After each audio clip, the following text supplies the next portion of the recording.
How to remove Roku account from Roku TV. Hi everybody, welcome back to our channel. In this guide video, I'll walk you through the steps on how can you remove Roku account from Roku TV. In order to do it, to remove your Roku account from a specific Roku TV, you'll need to unlink the device from your account on my.roku.com. This will disconnect the TV from your account and remove your Roku data, app, login and Wi-Fi.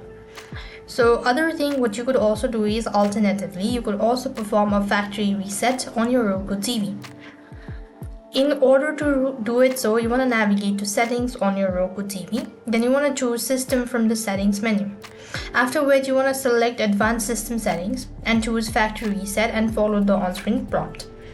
Once you actually do it, then it's going to prompt you this sort of code you have to enter in, and with that being said, you'll have successfully removed Roku account from your Roku TV. So this is how it's done. I hope the video was helpful. Make sure to like, share and subscribe.